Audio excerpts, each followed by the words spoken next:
Bonjour à tous, j'espère que vous allez bien. Alors aujourd'hui je vous retrouve pour vous parler d'un sujet qui, je pense, concerne quasiment tout le monde. C'est celui des complexes et du fait de ne pas accepter son corps. En fait, je vois souvent sur internet des gens qui écrivent qu'ils n'aiment pas leur corps, qui se trouvent trop grands, trop petits, moches, pas assez musclés, trop minces. Il y en a qui n'aiment pas leur nez, leurs oreilles, leur taille, etc.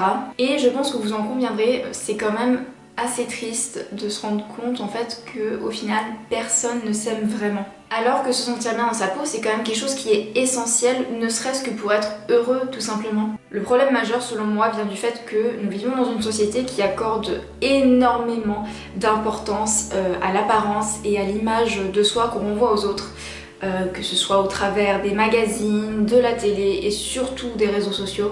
On voit bien que tous ces médias-là, ils nous vendent à longueur de journée une image d'un corps parfait qui doit être jeune, mince, musclé, bronzé, bien habillé mais pas trop habillé parce qu'il faut quand même montrer de la peau et hyper bien mis en valeur. Et tout ça, on nous le martèle quotidiennement à très haute dose et au final ça crée des insécurités même chez les gens qui a priori n'auraient pas de raison d'être complexés à la base.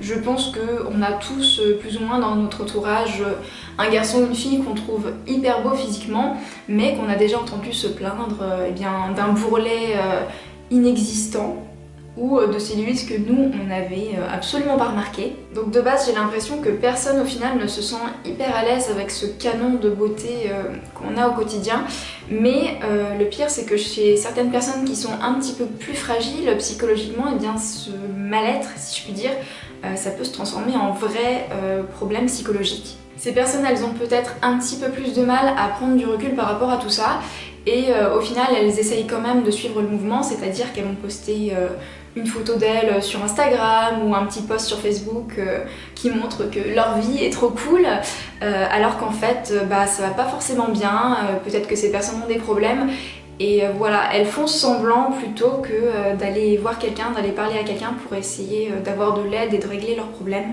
Et surtout, n'allez pas croire que tout ce qui est youtubeuse beauté, influenceuse, tout ça, sont exemptés de ce genre de problème.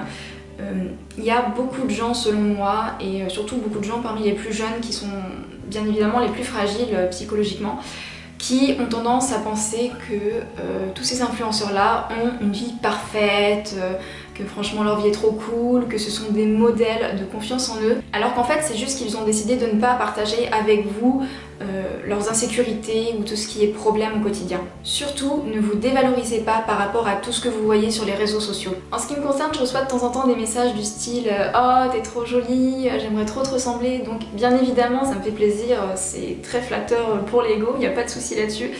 Mais a posteriori en fait ça me met un petit peu dans l'embarras dans le sens où je ne veux pas que les gens aient une image idéalisée de ma personne. Après bien évidemment que j'essaye de me présenter au monde de la manière la plus flatteuse possible, mais comme tout le monde j'ai des blessures psychologiques et physiques. Du coup j'avais envie de vous montrer aujourd'hui les choses que je n'aime pas chez moi physiquement.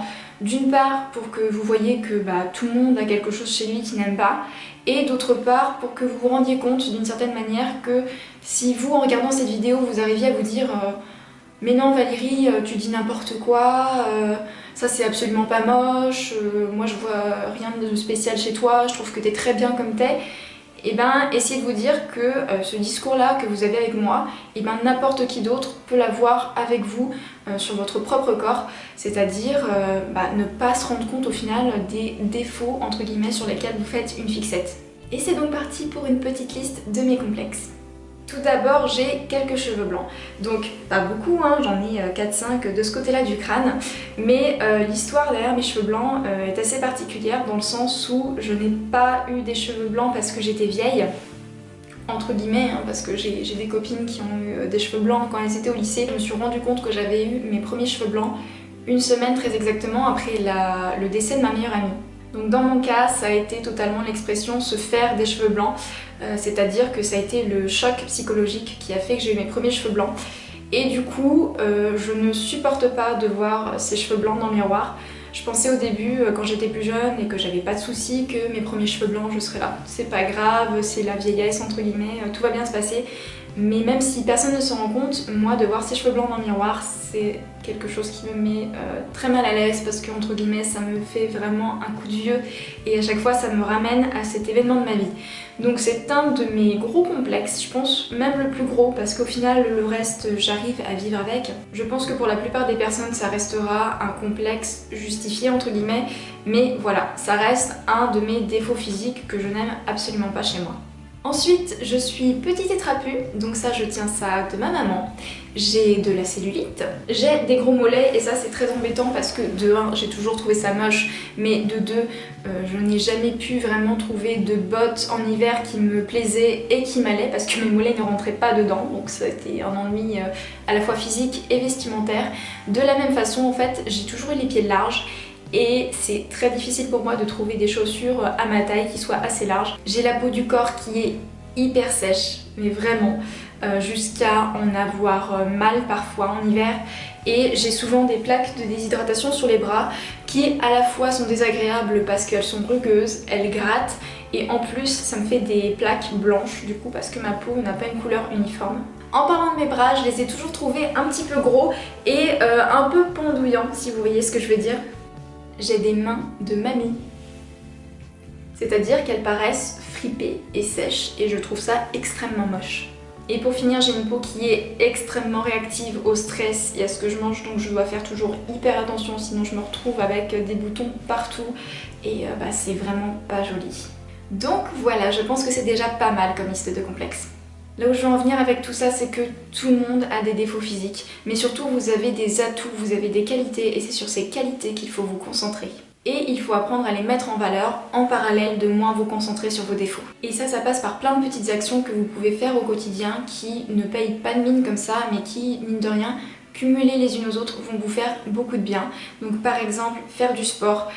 C'est tout bête mais le sport ça fait autant du bien physiquement que moralement, donc ça va vous permettre de vous dépenser, de vous muscler, de vous affiner, donc déjà de faire en sorte que vous voyez une amélioration physique mais également psychologique parce que le sport ça fait un bien fou au moral. On se défoule, on se détend a posteriori et il n'y a que du positif là-dedans lorsque vous avez trouvé vraiment quelque chose qui vous plaît.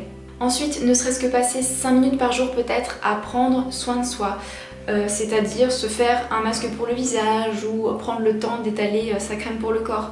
Parce que de cette manière, vous allez pouvoir envoyer un message positif à votre corps, comme si vous lui disiez « Voilà, tu n'es peut-être pas parfait, tu n'es peut-être pas le corps que j'aimerais avoir dans l'idéal, mais tu es l'enveloppe dans laquelle je vis, donc je t'accepte, je fais en sorte de t'accepter du moins, et je te choye, je prends soin de toi. » Et enfin, quelque chose qui me semble extrêmement important, c'est de vous entourer de personnes qui sont bienveillantes envers vous. Parce que c'est pas les crétins du collège, du lycée qui, à longueur de journée, se moquent de vous sur tel ou tel défaut physique. D'ailleurs, c'est peut-être même à cause de ces personnes-là que vous faites une fixette sur certains de vos complexes, que vous allez vous sentir mieux.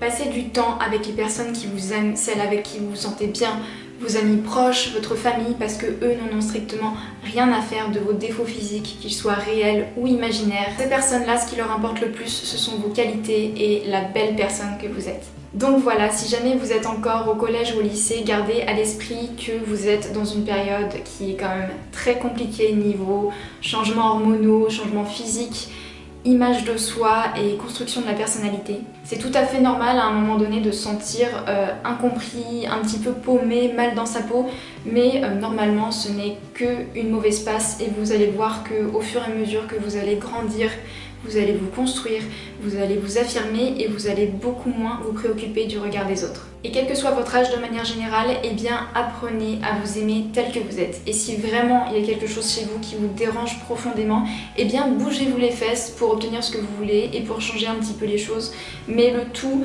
sans prendre de décisions qui seraient trop extrêmes ou trop hâtives. Soyez bienveillant avec vous-même parce que qui que vous soyez, vous ne méritez absolument pas de vous infliger encore plus de peine et de soucis que les aléas de la vie ne vous en donnent déjà. Apprenez vraiment à vous foutre la paix et vous verrez que tout de suite vous serez beaucoup plus épanoui et heureux. Donc voilà, ceci conclut donc cette vidéo, j'espère qu'elle vous aura plu, qu'elle vous aura intéressé. N'hésitez vraiment pas à venir continuer le débat en commentaire et moi je vous dis à très bientôt pour une prochaine vidéo. Ciao!